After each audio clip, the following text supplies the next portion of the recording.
আসসালামু আলাইকুম, hello everyone. কেমন আছেন সবাই? আমি খুবই ভালো আছি।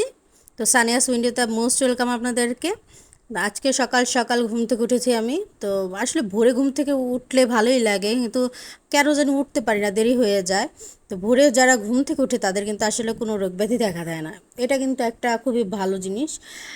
তো আজকে সকাল সকাল উঠে ভাবলাম কিছু একটা রান্না করব, কি রান্না করা যায়, সকালের নাস্তাটা আমি বানাবো। তো যেইভাবে সেই কাজ, কারণ প্রচুর গরম, তো রান্নাঘরে আমার এখন যেতে ভালোই লাগে না। তার মধ্যে যেদিন শখ হয় সেদিন হচ্ছে সকাল সকাল উঠি। তো আমি এই যে গাছে মরিচ যে লাগানো ছিল, সেই মরিচ থেকে কয়েকটা মরিচ তুলে সেটা দিয়ে আমি আজকে রান্না করব।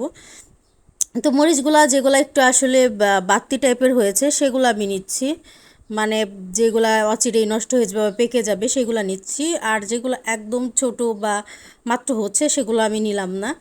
তো এর জন্য আমি বেছে বেছে নিচ্ছিলাম। তো সকালে উঠেই আমি ভাবলাম যে কতগুলো ভাত রয়েছে, সেই ভাতগুলো আমি ভাজি করব, ভাজি করে ডিম দিয়ে ভাজি করে খাবো।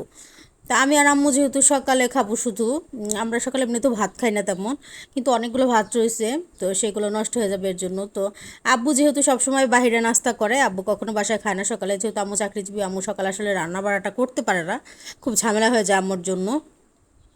আর এর জন্য আসলে রান্না বাড়া দেখা যায় চাকরিজীবীদের জন্য খুব মানে ঝামেলা হয়ে যায়।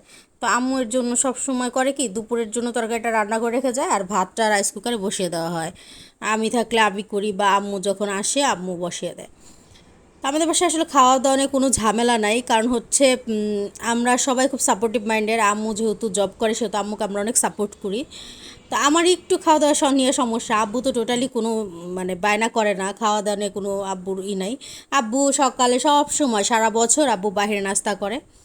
তো আমি ভাবলাম যে আমি একটু ভাত ভাজি করি, যেহেতু আজকে দিনটা আম্মুদের স্কুল বন্ধ, গরমের ছুটি দিয়েছে। গরমের জন্য কিন্তু আমাদের দেশে 7 দিন ছুটি চলতেছে সকল শিক্ষা প্রতিষ্ঠান, এর জন্য। তো আমি এর জন্য ভাবলাম যে আমি একটু করি। তো আমি একটা ডিম নিলাম, ডিমটা ফেটে নিতেছি। তো আমি বাড়িতে আমরা যেভাবে ভাত ভেজে আমি আর আমার শাশুড়ি খেতাম, খুব ভাল লাগতো। তো আমার শাশুড়িও আবার এইভাবে ভেজে দিলে খেতে খুব পছন্দ করে। আমিও খুব পছন্দ করি, বিশেষ করে মারটার বেশি মজা হয়, মা অনেক মজা করে করতে পারে, তো ভাল লাগে এর জন্য। তো আমি ভেজে নিচ্ছিলাম আর একটা জিনিস ভাবছিলাম যে অনেক দিন রান্না করি না, নিজের বাসায় তো প্রতিনিয়ত রান্না করা হয়। যেহেতু এখন বাসায় নাই, বাপের বাড়ি থাকলে তো খুবই কম রান্না করা হয়, সব রান্না বাড়া আম্মুই ম্যানেজ করে, এবং বাসায় যে হেল্পিং হ্যান্ড আছে সেই সব কেটে কুটে গুছিয়ে দিয়ে যায়। তো আমার কিছু করতে হয় না তেমন, বাসায় তেমন কাজ থাকে না, সব কাজ আম্মু আর হেল্পিং হ্যান্ড যে উনিই করে। তো আমার তেমন কিছু করতে হয় না, এর জন্য আসলে কাজের যে প্র্যাকটিসটা সেটা থাকে না। তো শ্বশুরবাড়ি গেলেও আমার তেমন কাজ করতে হয় না, শ্বশুরবাড়িতে গেলেও আমার শাশুড়িই সব কাজ করে। আমার রান্না করা শেষ। সবার যদি ভালো লাগে তাহলে কিন্তু অবশ্যই সাবস্ক্রাইব করে দিবেন।